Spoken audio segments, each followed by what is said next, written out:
All right, this time we have an Etsy unboxing. Usually it's eBay. So let's do it in fast motion.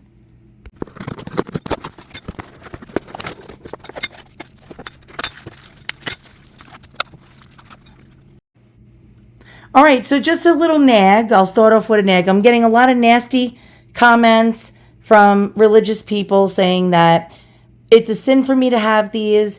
I will assure you that I've gone to the Catholic Church, actually spoke to priests, one priest for over 30 minutes to try to share these relics. This is a first-class relic of St. Vincent de Paul, big league saint. But I have to do a caveat in the beginning because I'm getting a lot of nasty comments on my videos telling me I'm going to hell and all that other stuff.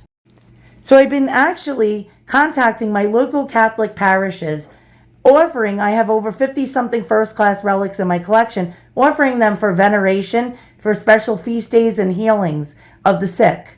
Now, one Catholic priest is actually interested. Another one says I have to meet with the bishop in order to get this approved. Now, there are dying people out there, and I have to get this approved with the bishop.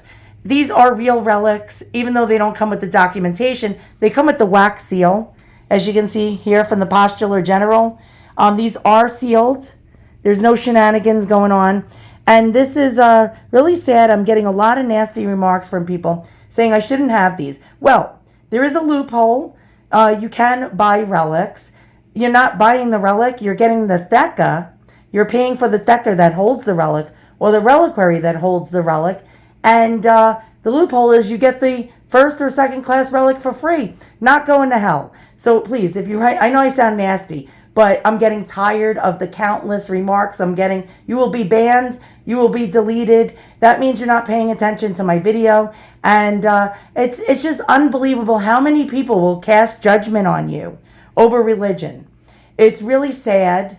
As a fellow Catholic, now I'm not a practicing Catholic, but I consider myself a Catholic. I don't go around telling people whether to believe in God or not believe in God. And I don't go around and tell people that they're sinning or they're breaking one of the cardinal rules or I'm actually committing a mortal sin. I don't go around doing that. So please, the old saying about casting stones in a glass house, have you never sinned? I'd like to know right in the comments below if you're one of the people that have to come on my videos and make stupid retorts about what I'm doing.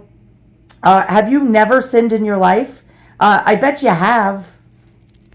So, big league saint. We have ex ossibus, which in Latin means bone. There's a bone right there of St. Vincent de Paul. Now, I've shopped at his thrift shops before.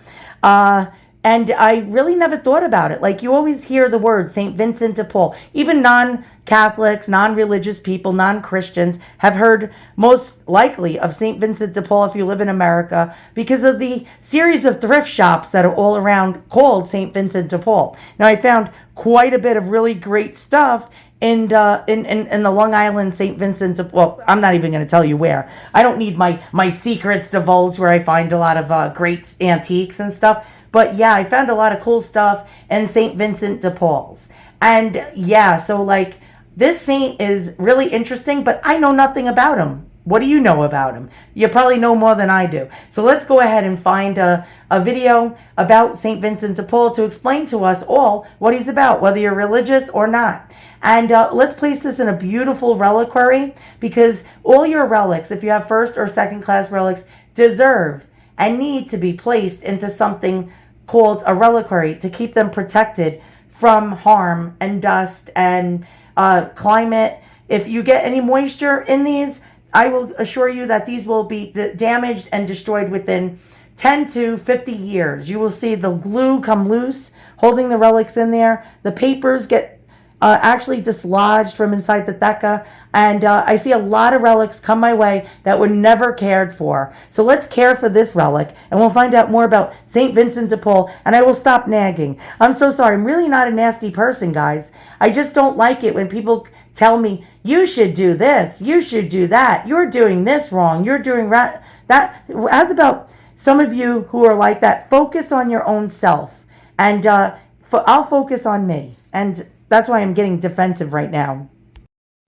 Hip hip hooray! So we have St. Vincent de Paul in his beautiful reliquary. You need to put them in reliquaries, boys and girls. So if you get a first or second class relic, please do so because they get water damaged and this will protect them and also respect them. You need to respect the relic. And so I'm going to actually show you guys a cutaway about St. Vincent de Paul. We'll talk more about St. Vincent de Paul besides me nagging you people about leaving me nasty comments about having first class relics in my collection. I don't sell them. I only get them because I pay for the theca that's holding the relic or the reliquary, and I get the relic for free. That's how you not go to hell. You do not go to hell that way. And so stop judging. Don't be judgmental. Be loving. Write nice comments in the comments below. But look how beautiful this is. This is another all-star Catholic saint in my collection and growing. And I can't wait to share it with my local Catholic parishes so other people can venerate it. I thought this would make you guys interested. I was talking about the thrift store of St. Vincent de Paul. And here this lady found a St. Vincent de Paul first class relic in St. Vincent Paul's thrift store. Really quite interesting. This is from the Toledo Blade newspaper. St. Vincent de Paul shop finds relic of its saint. A few months ago, Sandy Bloomquist was cleaning and sorting items in the former St. Vincent de Paul Society's downtown thrift shop when she opened a dusty desk drawer and pulled out a small green box. Inside the flip-top jewelry-style box was an ornate metal decoration with an oval piece of glass covering a small item labeled St. or S. Vincent de P. Right? I figured it was a relic, but that's all I knew, said Mrs. Bloomquist, executive director of St. Vincent de Paul Society's Toledo chapter. And, yeah, they're showing ads. Amy, I can't pronounce this, Aschemeyer, a volunteer who had been helping organize the closed thrift shop's contents, jumped and shouted for joy when she saw it. She pulled this out and said, look what I've got. I said, oh my gosh, Sandy, that's a first-class relic, Miss Aschemeyer exclaimed. She hasn't settled down yet, Miss Bloomquist said with a laugh Thursday. And so what Miss Aschemeyer suspected and has since confirmed was that the box contained a holy relic, a fragment of a bone or body part from the 17th century French saint for whom the St. Vincent de Paul Society is named. So is to the people that come on my videos and tell me that I'm going to hell for having a first-class relic, is Miss Bloomquist going to hell too? Okay, I'm sort of being sarcastically, I don't know. I'm not antagonizing you all, but you see what I'm saying? I mean, people, settle down. When you come on my videos, calm your, what did my mother used to say? Oh, slow your roll. Thank you. St. Vincent de Paul, a person of the 17th century, a person for the 21st century. During the first half of the 17th century, a French Roman Catholic priest named Vincent de Paul walked daily through the crowded streets of Paris. What would have caught his eyes as he traveled across the city he knew so well?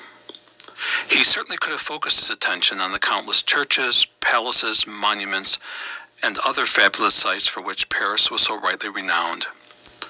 On any given day, he certainly could have observed a colorful mixture of royalty and nobles, bishops and priests, lawyers and doctors, professors and merchants, soldiers and every other type of person hurrying past him, going about their business in that bustling city.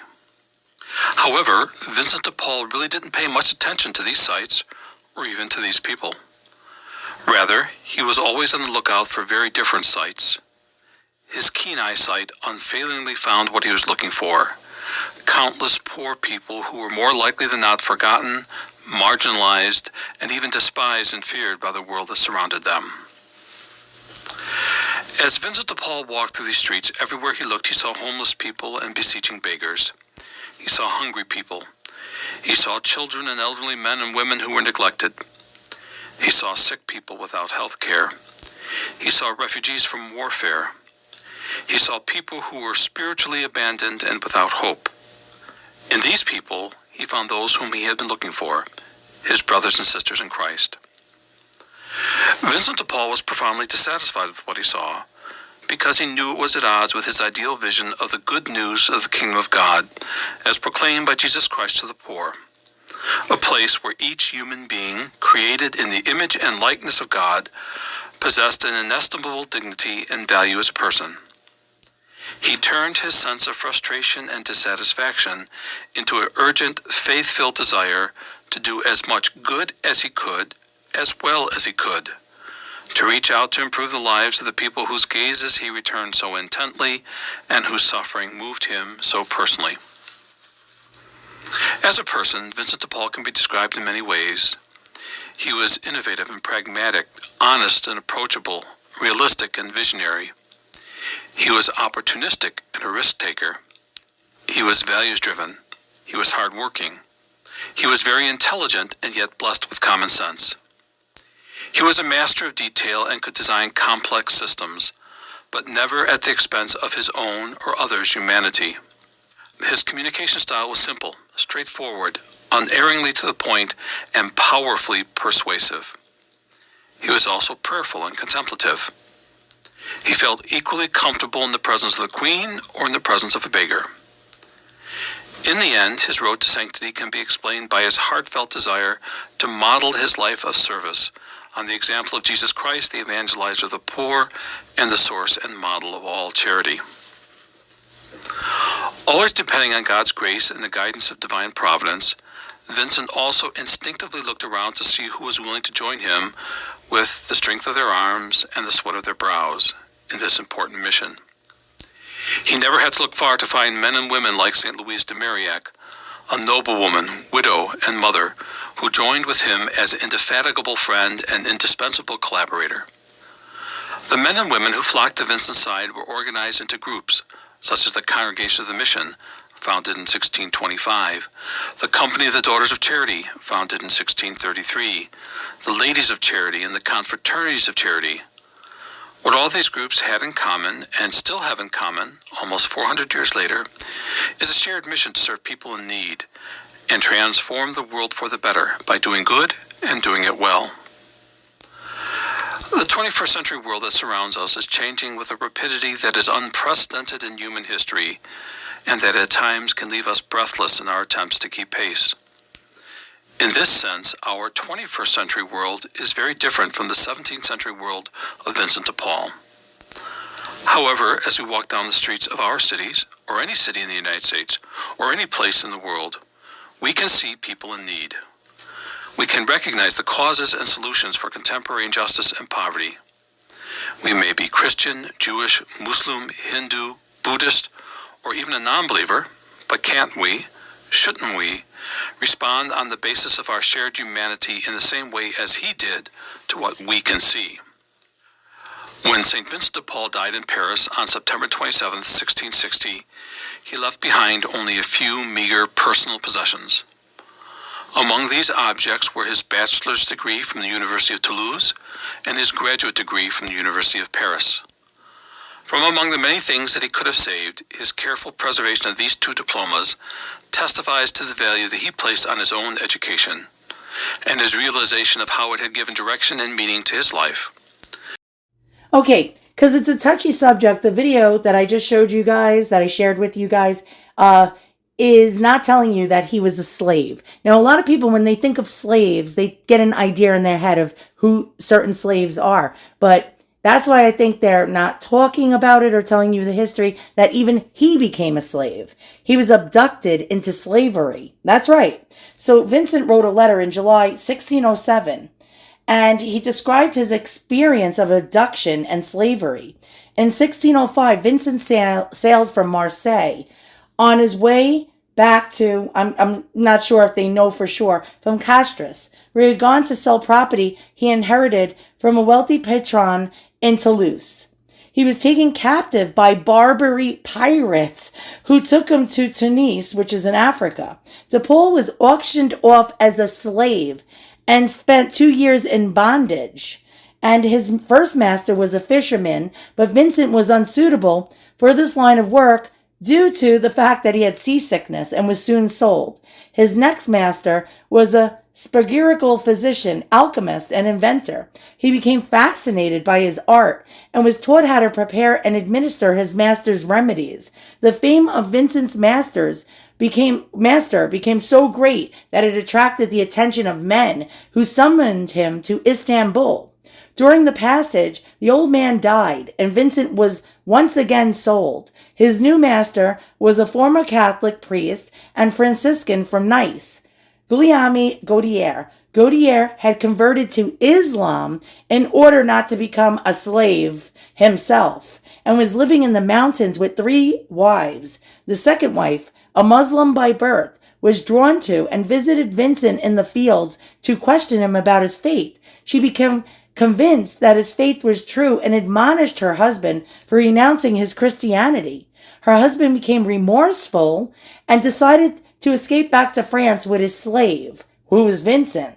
They had to wait 10 months, but finally they had secretly boarded a small boat and crossed the Mediterranean, landing in Orges Mortes on June 29th in 1607. I was going to say 1907. Controversies about the abduction. You see, a lot of people don't like talking about this stuff. They'll try to hide it from you all. And that's why history is very important for us to keep alive and to stop erasing history and taking statues down and stuff like that.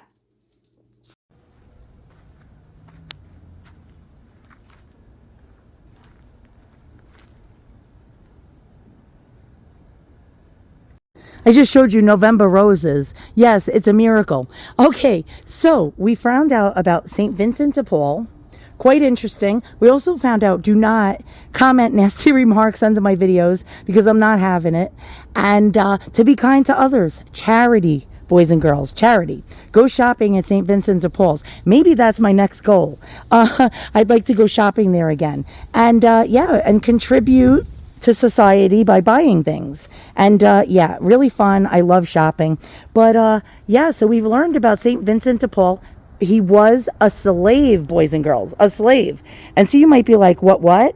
That's right. He was a slave, but they don't like to tell you certain things because, like I said earlier, they're hiding history from us all, boys and girls. And so this is really amazing. I never thought in a million years I would get the holy relic of St. Vincent de Paul in my collection. But here we are. And thanks for watching. And I'm going to be waiting for your kind remarks. If you watched the whole video, you'll know about this. If you haven't watched the whole video, I will delete nasty comments because we're going to only be doing positive things from now on. We're going to be speaking positively and kindly to each other, whether we disagree or agree. Thanks for watching. See you guys all soon. And if you'd like, please give me a subscribe or a thumbs up at least. And if you want to subscribe, hit the bell notification, hit all. And every time I upload a video, I only started my channel out to show antiques, but now I'm showing holy relics. But we'll do all sorts of different show and tells and historical talks about different antique objects, relics, what have you. So I'll see you guys all soon on the next unboxing.